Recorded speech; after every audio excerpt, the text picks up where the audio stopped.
is what you got for me.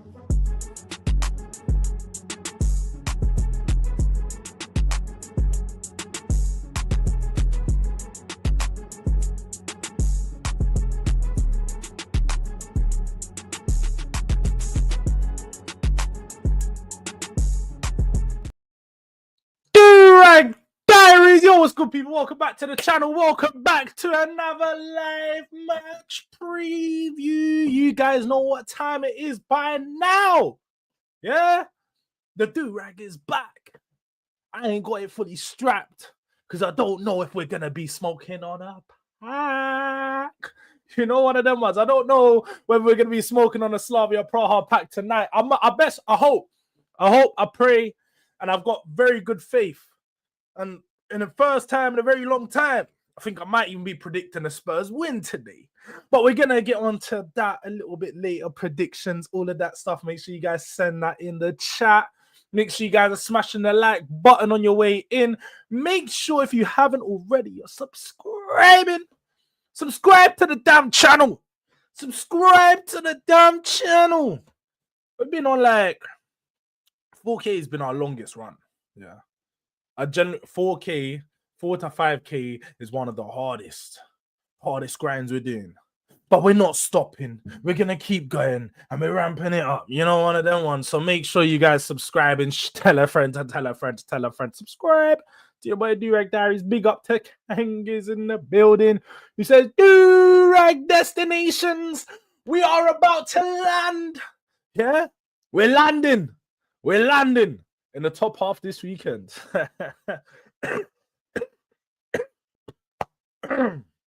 Shit. Still a little bit ill. I'm not going to lie to you. I'm still a little bit ill. I don't even know what this is. I hope none of you, man. Well, let's forget E because I think I already gave it to E. I feel really, really bad about that one. But I hope none of you, man, catch this virus because it is terrible. This is 2 weeks on. This is more than 2 weeks on. And I'm still feeling like this, like man. But big up to you, Jords. Big up to Kangas as well. Trust we're gonna smoke on that Slava pack for sure. Yeah, as I like to see. Morning, Jords. Congrats on the Brentford victory, and also congrats on the money sleeves. Yeah. I watch. By the end of the season, you're gonna see Xavi drop one of these ones. Yeah, you're gonna see Xavi drop one of these ones for the culture. For the culture, it will happen. Somehow, some way, it's gonna happen. You're gonna see Xavi drop the money sleeve. Yeah, because that goal on the weekend. What have I been telling you? What have I been telling you? Been warning you guys. Been saying for a long time. When he arrives, he will arrive. When it clicks, it's going to be levels. The technical ability, yeah? Not the ability is on full display. And Spurs look like a way better team over the weekend. We just need to be honest about it. Spurs look like a much better team with Xavi in there, in that 10. And I also have to give praise to Archie Gray, because I think Archie Gray was one of the reasons why Xavi played so well. Having a midfielder that could find him in between the spaces, in the half space, I should say. Having a midfielder that can progress the ball. Someone who's really composed at the back, doesn't panic ever on the ball. Even in tight situations when you've got a few players surrounding him. Archie Gray is just so cool, calm and collected. And it just made everything Xavi done look so easy. But the biggest thing about Xavi, the biggest thing, and it's funny because I noticed this earlier on, but they kept telling me, the Premier League's too physical. It's too edge. I don't think he has problems physically. We saw him. Sander Berg, yeah, man, I got shifted off the ball. Because he lost it. He was like, no. I'm winning this back. In the middle of the half, he won it back instantly. And then glided through the middle of the pitch. Just, Mickey van der Ven settings. Maybe it's in the Dutch genes. I don't know. But man was gliding. Just skating through the midfield. And just to put that finish, the just easy finish into the bottom corner, that's exactly what I wanted to see from my number 10. A proper goal, a dribbler's goal. And look, to have that as your first goal, congrats to him. Congrats to the boy Xavi Simons. Yeah, because he even still got man in here trying to call him Shabby Siemens. Yeah, the crazy names. But how shabby was that goal? How shabby was that goal? Can you tell me? Because that was class display on the weekend. And do you know what? I have to give credit to a lot of the players, but also I'll give Frank his credit. I think he made some changes. He said it in the press conference after that. He addressed a few things and made some tactical tweaks that going into this game, he saw in training, they felt really confident. They looked really good. They looked sharp. And we saw that in the game. This looked like more of the Tottenham that I wanted to see. Now, for me, I just take a pinch. I just take a pinch from that game. Because he played against Brentford. He played against a team where he's very familiar with everything that they do. He knows their best players inside out. He knows how to open them up. He knows their players' weaknesses. So I would expect that in a game against his former side, if there's anyone that knows how to break them down, it would be Thomas Frank. So with us dominating the game and playing the way that we did, I think the players have to take some credit for the performance itself. But with the tactical setup and how dominant we was, it's not too much to take from it. Thomas Frank set up Spurs better than anyone he could because it was against his former club. Now, one win doesn't mean, Thomas Frank in again. It doesn't mean get back on the train. It just means the train is back in the workshop. That's all that means. The train is back in the workshop. Maybe they're putting some oil in the engine to see if it can run again. Maybe tonight you might get a little false start. The engine might start up tonight. But still, I don't know whether the train's going to be rolling. I don't know whether there's enough power in the train from a Brentford and Slavia Prague win to get the wheels on the train rolling. It might just turn the engine on. So when we look at these games, if he wins, please don't come in the chat and say, Jords, are you Frank in now? Because that isn't going to be enough. What I will do is evaluate the performances across in a period of time, especially this month where we got about 5 or 6 games to look forward to. We can evaluate the performances across the month and then look at the end of the month and see how good or bad we've performed and how good the results are, and then evaluate again whether there needs to be any change on the managerial front. I'm still on the basis of there's been too much different selections, and again tonight I think we're going to see a large rotation. Now, I don't blame Frank for making so many rotations at times because we are playing a heavy schedule with a squad that wasn't built to play Champions League schedule. 2 first teams every single week. I don't think our team has been built for that so far. So let me bring my chair up a little. I did feel a little bit low. But at the same time, you've got to deal with it. You've got to get results. And some of the past performances have just been terrible. Monaco, from Villarreal to Monaco to Bodo Glimt to then Chelsea, Arsenal, Man United, Newcastle, Fulham are like too many bad performances in a run. So let's build up and see if we can flip down his head and get some good performances. And today presents an opportunity to build some confidence. We can throw some of the players in that didn't necessarily play on the weekend, but also let some of these players that scored on the weekend and some of the players that played well on the weekend build up some more, they're in form. So build up a bit more sharpness, a bit more, build up that form further, build up some more form, continue to strike when the iron's hot. And I think that's a key part about letting Xavi play today. Maybe he doesn't need to play the full 90 minutes because on the weekend was one of the first games he's had a full 90. But definitely letting him play the first hour to 70 minutes against a team where we're probably going to have a lot of freedom.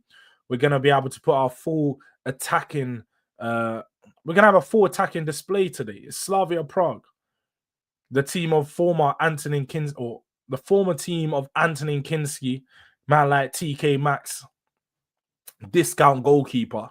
He's a discount goalkeeper for a discount. His name is a discount store for a discount goalkeeper because the guy is always giving out some goals, discounting teams, and just, buy two, get one free. That's what he's on. Buy one, get one free. Score one good goal, and I'm going to give you another good goal for free. Like stupidness. And I hope he don't start tonight. I hope there's no sentiment in letting him start tonight because I'm not impressed with him. Don't like Kinski. Don't think he's good enough. I think earlier in the year, you might have said, I like the way he played out with his feet and so on. But off the back of the Liverpool performances, the Arsenal performance, Newcastle in the league, there's just been too many mistakes and poor performances right now for me to even try and put any faith into letting him play. Now, it would have been fine for him to potentially play in the FA Cup had we had an opponent and had we had not drawn Aston Villa. Aston Villa is a team right now who I'm starting to garner a lot of respect for. I had a conversation with Josh a few months ago and he was comparing the squads and he's saying our squad is way better than yours. And at the time, I was highly offended that an Aston Villa fan felt like he can tell me his squad is way better than mine. But that was it. I was offended at the fact that he's an Aston Villa fan telling me that. I wasn't offended because he was telling lies. I wasn't offended because he was telling lies. I look at their team and I say, they got a bit more quality than us. They do. They got a bit more quality than us right now. I think we've got some players like Van der Ven, some players like Kudus, and some top players in our team.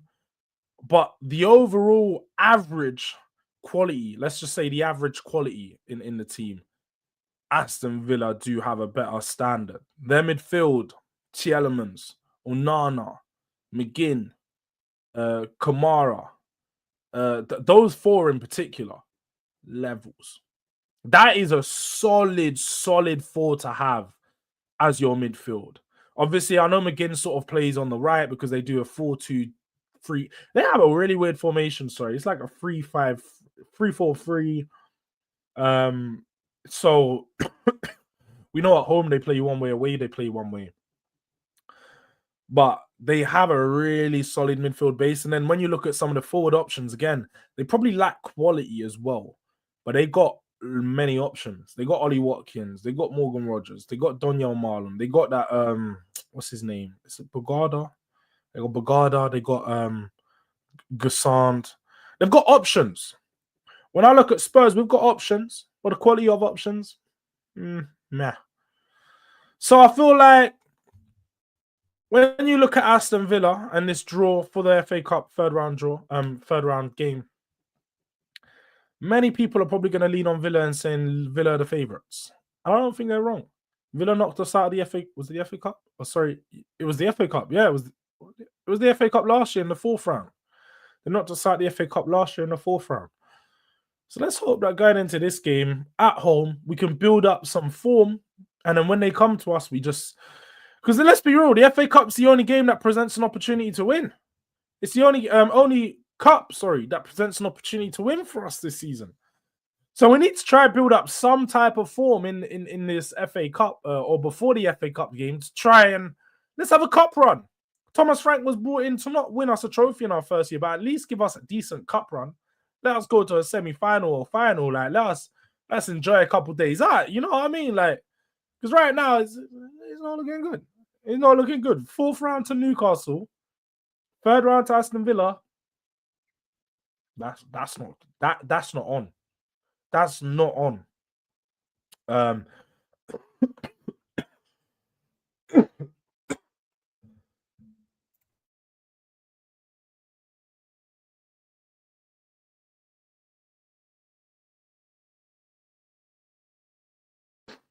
My bad. Will you do a preview of Wolfie? His two jokes. Yeah, we'll probably do a preview. I didn't even realize the Nottingham Forest game was this weekend. I knew it was coming up soon, but we'll probably do a preview. We'll get something in. Wolfie gonna do a relegation show, pretty sure. Remember? Hey, you know the thing with me, yeah?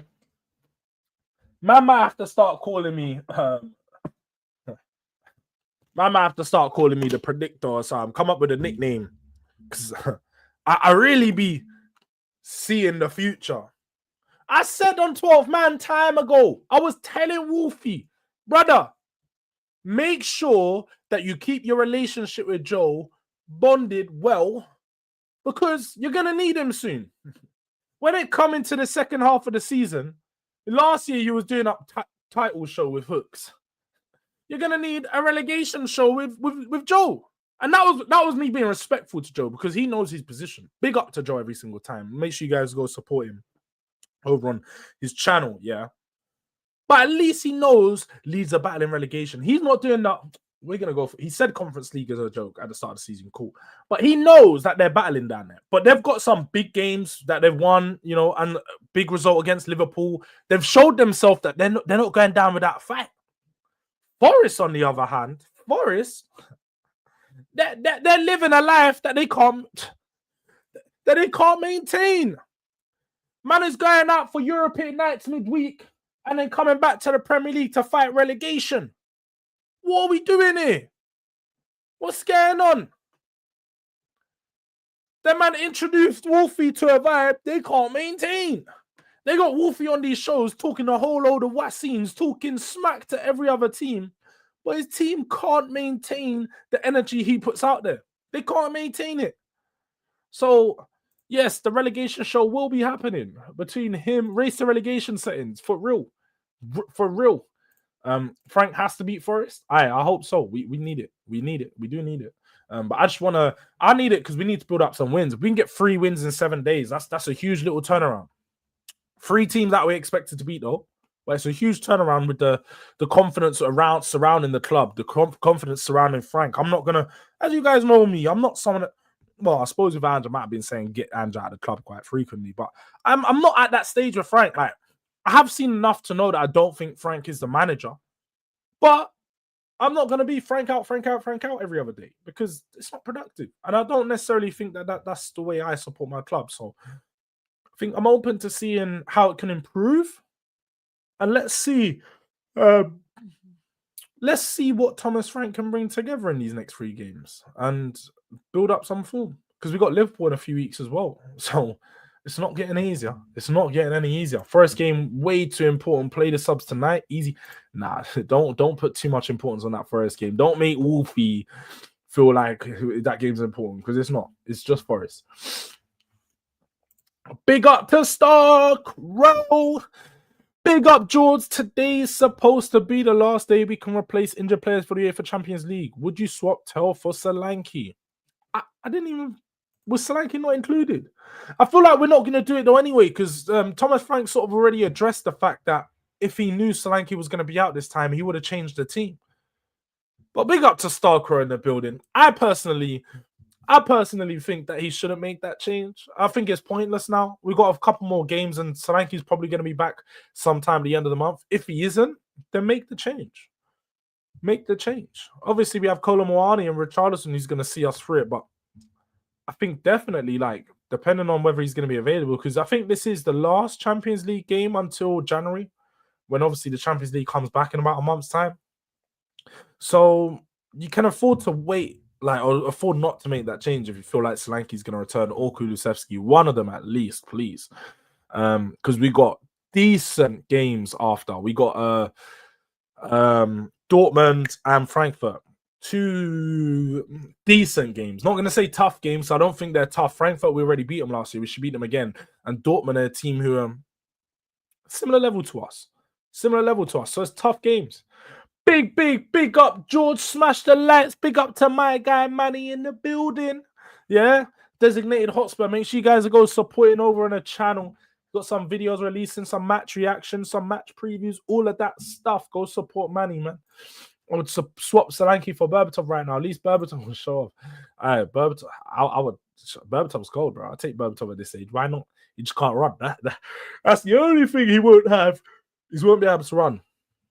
But it's going to be Bergvall, Paulinho, and Sarr, to be fair. I don't see him dropping Xavi again, man. Surely not. Xavi, like, I get your point, and I get why he might do that to just make a full rotation.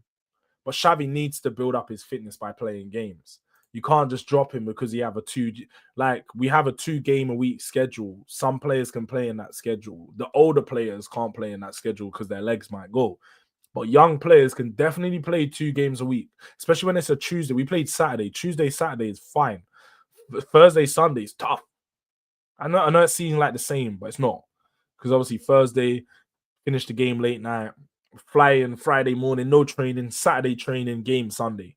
Like the turnaround is dead. We're at home today as well, so it just makes it a lot easier. So Xavi should be starting. Frank always benches players after a good game, so Xavi's on the bench. You're not wrong. So it's just so to say, I can see Bergvall starting. After the game am I thinking of? Not Brentford, Newcastle game. After the Newcastle game, yeah, I can see Bergvall getting back into the team. I can see it being. I can see that midfield starting the Paulinho Bergvall. Paulinho Bergvall Sarr, because that'd be a complete rotation. But I also could see him go Paulinho Bergvall Xavi. But we're gonna get in some predicted lineup soon. We're gonna get into that stuff. How are you guys feeling for this game? Because me personally, I think let me look at Slavia's form. Let's have a look into that first.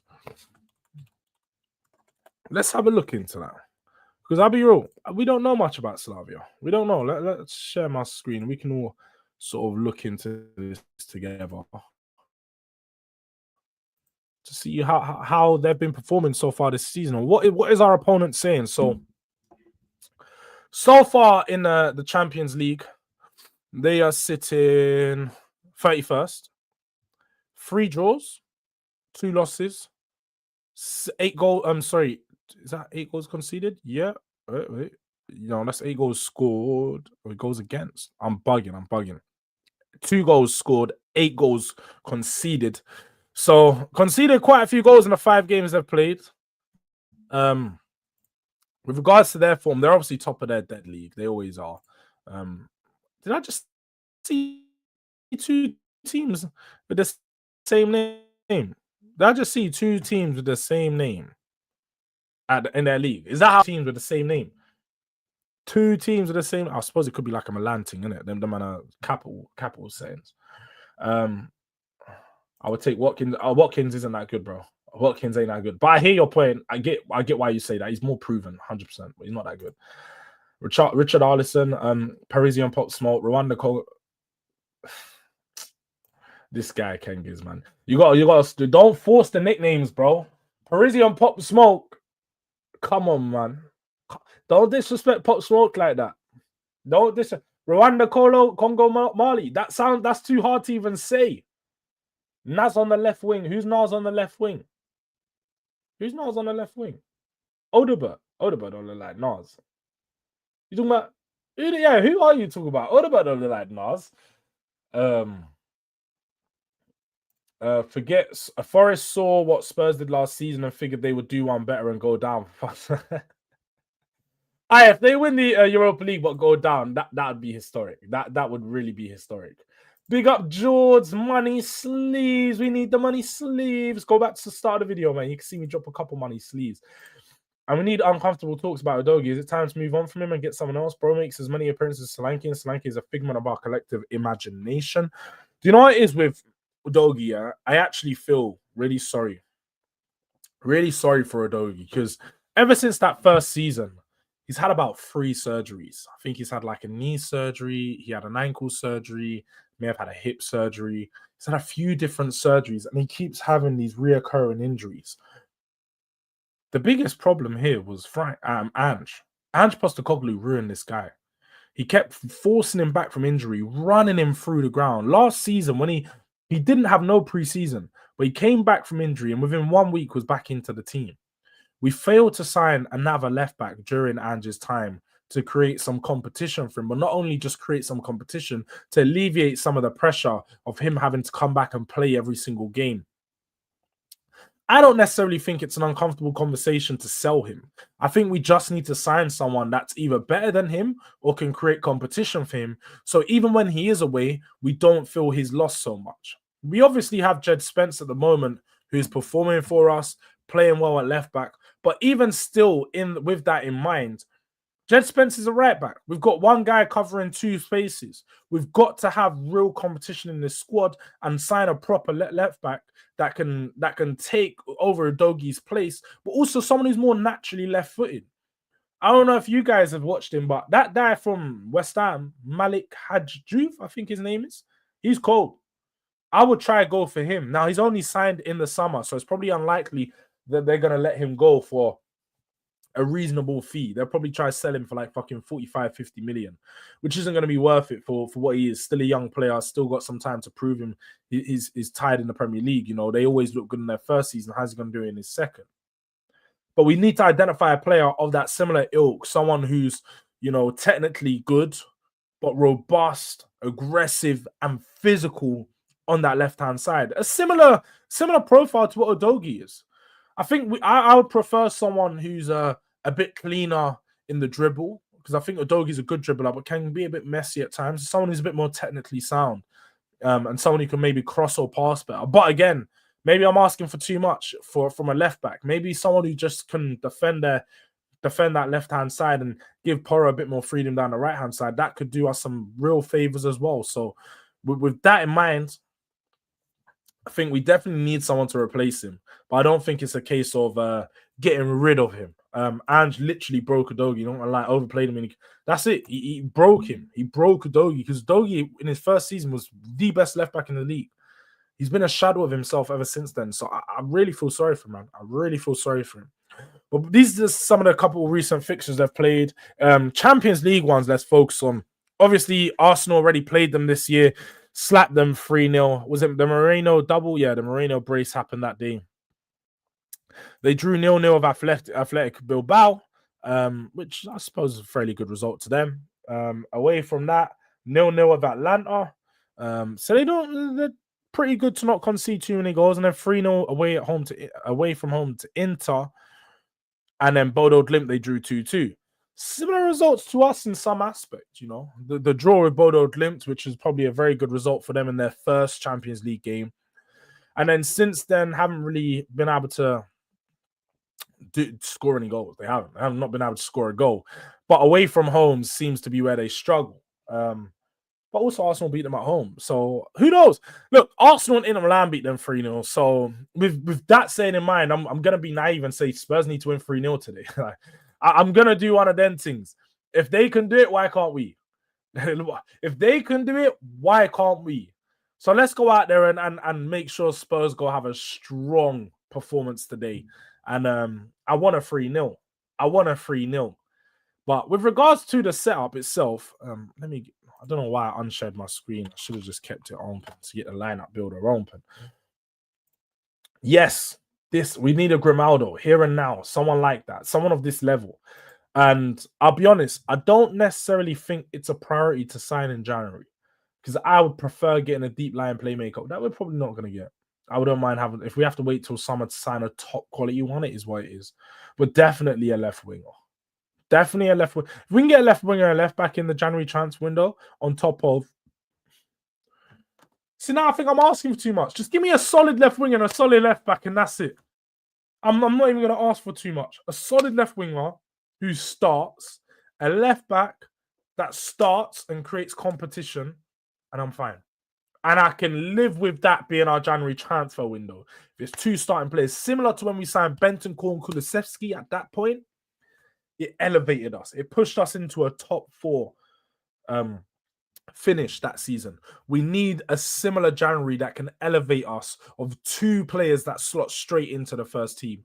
Yeah, I agree with you. I don't think we will. And that's why I'm a bit like, I'm fine if we don't go out there and get them in January. But we definitely need one in the summer. Definitely need one in the summer. But we need both.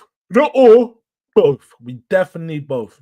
But let's go to this lineup builder to see how we're going to line up today. Because with it being Slavia Prague, I expect there to be some changes. I do expect there to be some changes. And with that in mind, I think, look, he's definitely going to go Pedro Porro right back. That goes without saying. I think there's going to be a change at the back. I suspect that it's going to be this. Danso and Van der Ven. I suspect it's going to be Danso and Van der Ven because Romero picked up a little knock, I think maybe a week ago or so. So he's just been trying to manage Romero, not running him into the ground. And then look, he goes about saying again, Spence at left back. Now in goal, you guys know me. I'm gonna go Vicario. I think it's a big Champions League game. He's gonna go for his number one. He'd be very naive to go and start Kinski just for the sentimental facts. I'd be very naive to go out there and start him. So I don't think he's that silly. Bro, I'll be honest, Mustafa. I don't watch Lille, so I couldn't tell you who Ayub Buadi is. I couldn't tell you. I don't even like. You have to remember, when I'm in the Europa League, I'll turn on Europa League to watch some of the other teams that I might be coming up against in the later rounds. When I'm in the Champions League, I'm watching other Champions League games. The Lille ain't in the Champions League. I ain't gonna see Lille's games. I'll be so real. That's how it is more time. Like, I have to be honest, and especially like right now, like a couple years ago, I used to have more time on my hands. So I used to generally tune into like French games, Italian games. I used to sit there and watch the leagues, like 21, 22, sort of that season, 2020, 20 to 21, 22, 20. I used to watch these leagues. Not every weekend, but definitely like most weeks I'm just putting on a game, have it in the background, watching it. But nowadays, just life's busy, man.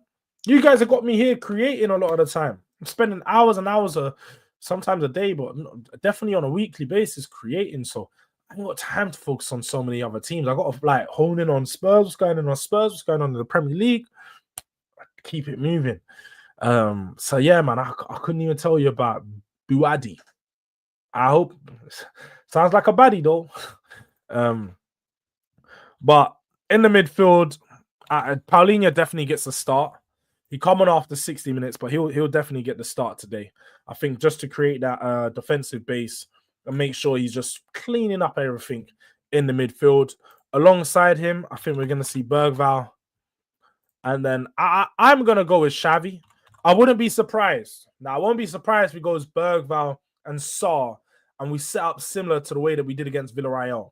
My problem is the way we set up against Villarreal, again, with the midfield being Paulinho, Bergvall, Saar. You had Bergvall the furthest away from the build-up. So he's the one player that can play with the ball at his feet, on the half turn. He's nowhere near the back line. He was nowhere near the back line. So our build-up was terrible. Saar was even picking up the ball and just being a high presser. They said used to press high on the pitch and be our most aggressive players in our press. That's what happened, and that's why we were so poor, because we didn't actually have any structure to the midfield and to build out from our back and actually to build through the lines. There just was no structure with the way the players were playing. So this, for me, presents the most balance, giving Paulinho, the defensive player, Bergvall, the ball carrier, the number 8, the box-to-box midfielder, and then Simmons to sit just in front, but then also to free roam within the spaces, because what you saw from him on the weekend was picking up off the right, picking up off the left, coming in deeper in sort of the semicircle at times to pick up from the centre-backs and giving us that option, that one player who's a bit more aggressive with the way that they pass. Now, with this, I do think there's going to be a change to the front line. I think there's one player that's been a consistent, and we already know with him, we can expect Kudus to start with no Tel being available. And it looks like Brennan Johnson may be suffering from an injury. Apparently, he wasn't spotted in training yesterday. So, no Brennan Johnson, no Udogie. So, I think we're going to see Kudus out on the right-hand side. Now, I do think that Odebert's going to get a start today. Again, we haven't seen him start in a few weeks, in a few games.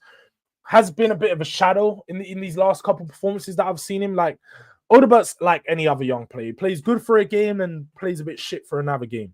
Just need to see a bit more on the side of end product from him. Being a bit more dangerous, being a bit more decisive in the final third. But I can see him starting out on the left. And then I think he'll go Randall Kolo Muani up top. Or do you know what? This is probably a game where he goes with Charlison. I'll be honest. This is probably a game where he goes with Charlison. We got poor quality defense. You got a team where you're probably going to have Richarlison just being able to bully some of their players, just run around, throw himself around the pitch. And with this setup, probably going to be able to get a lot of crosses into the box of us being dominant on the ball. So he probably wants Richarlison in the area because naturally we know he likes to cross the ball, and you need someone that can effectively finish with his head in the box. Can't say Richarlison necessarily effective, but definitely better than most of the players in the team, unfortunately, ahead in the ball in the front line.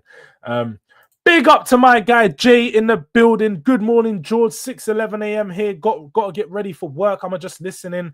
Big up to you, bro. Early morning. What's that? 5 hours behind. Whereabouts are you? You must be far.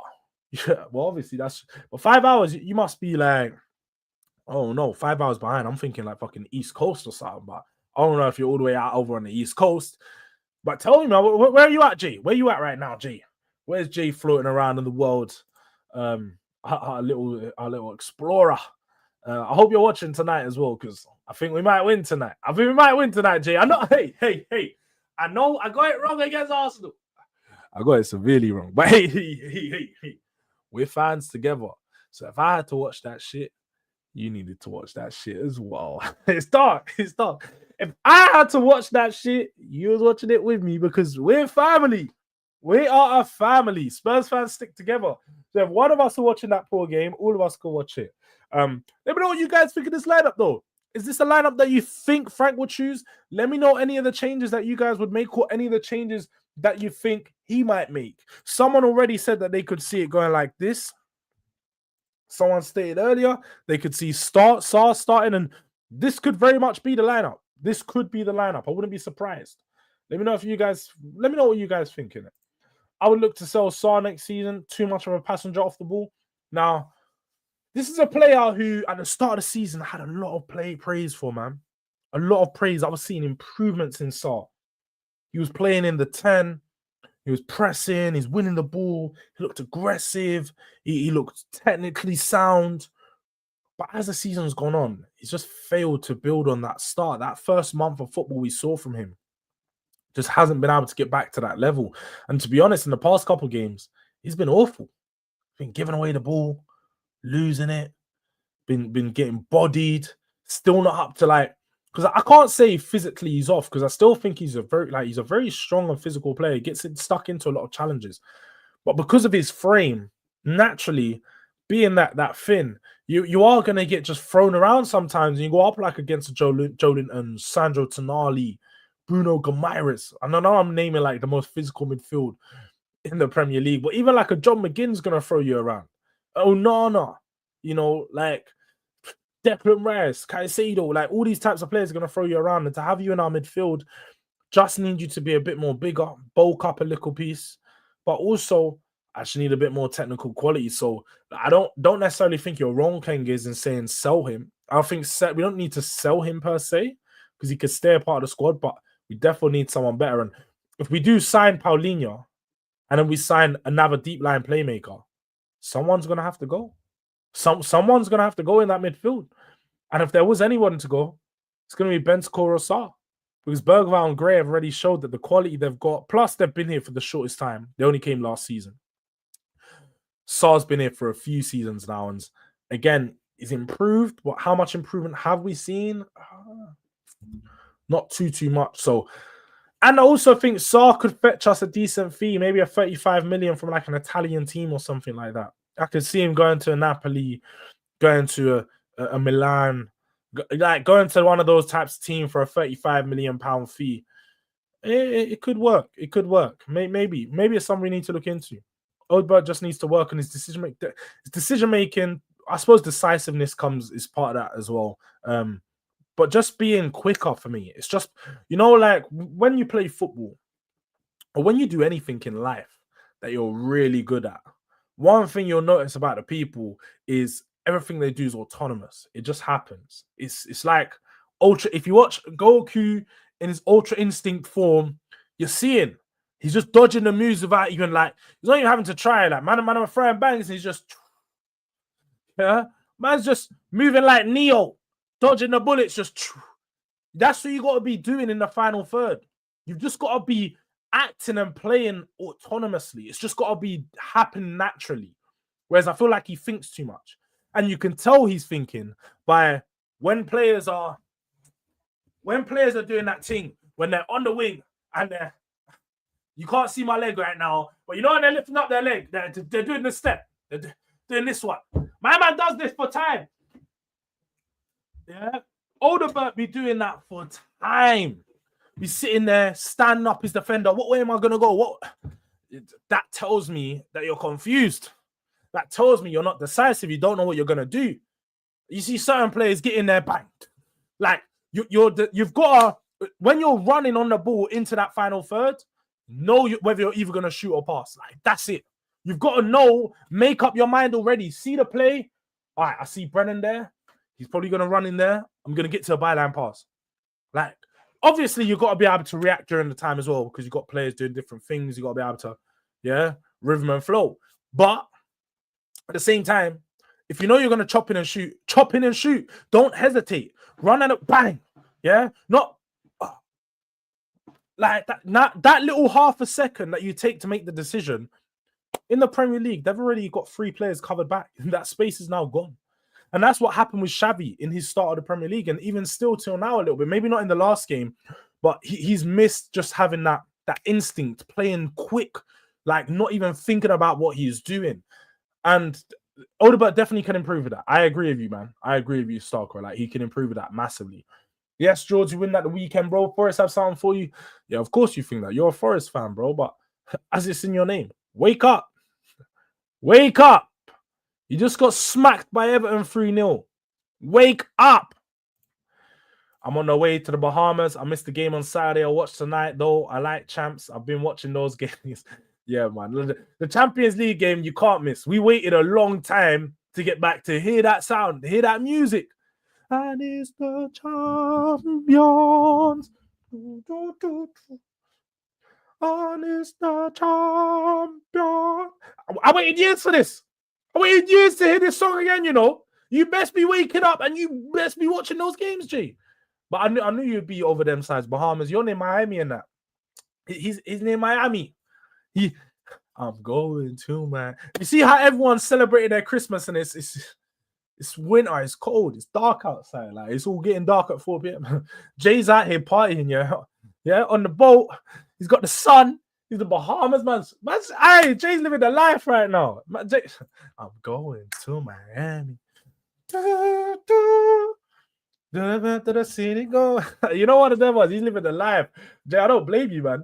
Fuck winter, fuck. I was gonna say fuck Christmas. Never not Christmas, isn't it? But the white weather thing, dead.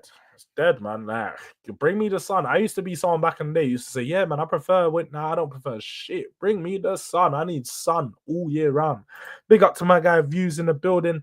Big up to Buzzmania, my guy. I said John McGinn. I said it the other day, yeah. John McGinn might be the most underrated player in the Premier League. I can't lie. I've watched John McGinn for years. And you know, he's one of those players that just do everything to a good level. And there's nothing I watch John McGinn doing like he's shit at that. There's nothing that he's bad at. He's just good at everything. He doesn't excel. Well, the only thing he excels in is physical. He's definitely a physical player. And aggression at 10. He's got aggression 10. Yeah. He's got like tenacity 10. Mentality 10. Yeah, I'll give him those things. He excels in them. But away from that, he's just everything else at like a 7. But he does it to such a good level, and the consistency he maintains. You know, he's been captain of Villa for years. Like, I have to like John McGinn, most underrated player in the Premier League. Can't lie. I'll give him that. That's why I rate Villa, man, because they've got like a solid base of a captain like that, man. Big up to Beans Pond Toast as well. Said big up Jords. Do you know how dusty your form is right now? Ours is much better. That don't matter. I don't think you heard what I said. Wake up. I'm not happy. I'm not back for Christmas. I hear that. Obviously, you don't want to be working them with the family, but you're still gonna be having fun. We know about those Fridays, yeah. Friday. Hey, you're gonna be having more than enough fun. Jay, well, you're not even gonna be. You ain't got presents to come back to. You got presents on the ship. Yeah. They're all gift wrapping themselves for you. Yeah. That man a gift wrapping that, yeah. Hey, trust me. Now we rate him, but getting dashed around by him is crazy. But he does it. You're an Arsenal fan. He was dashing around your whole midfield on the weekend. Stop moving mad. Don't even move mad, bro. Them man, like, I saw Odegaard get man of the match. Odegaard was looking decent, but John McGinn was on fire. John McGinn was out there pushing man around, bullying man, doing 1-2s, making it move. Them man had the better chances. Odegaard just looks pretty. He just looks pretty doing anything. Like Maddison and them, man. Like, they're luxury players. They look good playing shit. You know, because they've got the nice little turn, the hair flick. You know, like, the man received the ball in the half turn and it's like slow, or they might do a little like Cruyff turn to receive the ball, but then they lose it off the pass. McGinn's just going to get into his left, open up, play it 5 yards with a fight. Like, he does the simple things to a top level. He just plays it simple. Doesn't overcomplicate. I'm all about that. All about them type of ballers. Don't overcomplicate it. Keep it simple and just play the game. Don't overcomplicate it. But let's get predictions in, people. Where are we at for today's game? What are we predicting? Coming up against a team with no wins into the Champions League. We should win this game. It's already written in the stars for me. Son returning. Yeah, that should be a huge boost for the team. I'm going to go, like I said, Inter 1-3-0. Arsenal 1-3-0. Spurs are winning 3-0. Because we're maintaining that. We're at that level, you know what I mean? We have to go out there and show that we're not some small boys. We ain't no little boy in this thing. We are coming to finish in that top 8. We want to finish in that top 8 of the Champions League. That'll be a huge achievement for us in Thomas Frank's first season. Like, bro, I've got to see a 3-0. I've got to see a comfortable win. I want to see if Xavi starts, I want to see Xavi on the score sheet again. Xavi don't start, I want to see Odegaard on the score sheet. I want to see Kudus get a goal. Maybe even Bergvall pick up one. I just need to see us play good tonight. I need to see creativity on show. And I need I need us to build off the back of the performance on the weekend. That's what I need. I need us to play the same way. Don't overcomplicate it. Don't change our style. Play the same way. Play through the lines. Play football. But yeah, man, look, I've got Spurs winning. Where is everyone else at with it? Son returning. Yeah, Son's coming back to the game, you know, to do like a proper goodbye, coming at half-time, do the walk around, do one of these ones, probably going to walk around the Europa League with medal or something like that. Going to have a little speech to the fans before the game, speak to the fans at half-time. One of those ones, like a homecoming for him, because obviously he left in the summer. Didn't really get to say goodbye because we didn't know whether he's going to leave or not. So yeah, it's like a little homecoming for him just to say goodbye. Farewell, I suppose it is. Yeah, the hair flick, you win, bro. I wasn't even trying to do the Lee Gunner thing. I'm not doing oh, look at me, you know, floating like a pony. I'm not doing all of that stuff. But I'm generally being real in it. Like, he's one of them type of players, man. Them man are trying to look pretty on the football pitch, fam. Nah, you know, their hair's in their eyes, and they're like, oh, let me get my hair. You know what? Sorry, let me get my hair on my eyes. You know what? Like, bro, allow it, man. Just fucking play the game. The man trying to keep their shirts clean and them things. Love it. Thought he was gonna rejoin. We could rejoin. I wish we got him back. No, I was saying that.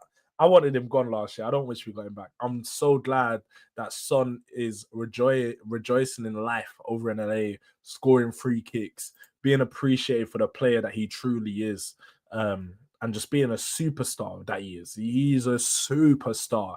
And I don't feel like he was rated at Spurs for the last year or two. Maybe I was included in that. Maybe because we had him for so long, you know. When you've had something for so long, you learn not to appreciate it as much. But now he's gone, you start to appreciate him a little piece more. And I'm glad that he's gone so we can appreciate what Sonny was for this club. And he left on the high note. He didn't do the thing when, you know, like Salah right now. He could have left at the end of the season, won the Premier League. Farewell. Had an amazing time. But he's now here on the bench, calling out the manager, calling out the team. Or he could have went down. He could have went out bad. Could have went out sad. But that's not our Sonny, because he's not the same. Big up to Buzzmania predicting the Spurs with a 3-0. He's being smart, though. I know Buzzmania. He's being smart because he's probably got I already know what I got. Did you see Pogba? I didn't even see Pogba's goal. I need to check it though. I need to check it. But what predictions? Throw in the predictions in the chat, people. What predictions do we have for this game? Obviously, I said 3-0. Has anyone else got any other predictions? Because if not, we can end the show there. We may be back later on as well. Jimmy, Jords, you guys know where it is just before the games. We might do a little preview. I need to see how my work schedule and stuff is looking because it's been a busy time at the moment, trying to wrap up before the end of the year. So I may or may not be available for that show, but you guys will see in it. Just keep an eye out, tap the post notification bell. Make sure you guys smash the likes on this video if you haven't already. Make sure you're subscribing to the channel, but also following on the other socials right down below here. If you want to do show some extra support, you can go to the link in the pinned comment and you can become a member of the channel to get some exclusive releases on some of the videos that come out. Definitely what you guys do know about me is when transfer window comes up, I'm up to date on everything transfer window. So I know on the other video front, it's been like the first 3 months of the season's been busy. Been busy. It's been a lot of stop-start, but also just busy with life. So when we get into January, heavy on the transfer window. So make sure you guys stay lookout for that. And if you tap the memberships, you will get exclusive access to all transfer videos coming out. 4-1 Spurs, Simmons with 1 goal or an assist. Yeah, I'm with you on that, G. That's what the money sleeves are gonna get dropped today. 2-1 Spurs from Rodney. Big up to Rodney. Yeah. Anyone else got any other predictions to throw in before we finish? Any other predictions in the chat? Please do let me know. Please do let me know. But look, if that is the last one, big up to everyone inside. Good luck to Spurs today, but God bless to everyone here. Make sure you guys have a great day because Spurs is going to have a great day and I'm going to have a great day. So, yeah, man. God bless everyone. Goodbye. Have a good day. We'll see you next time.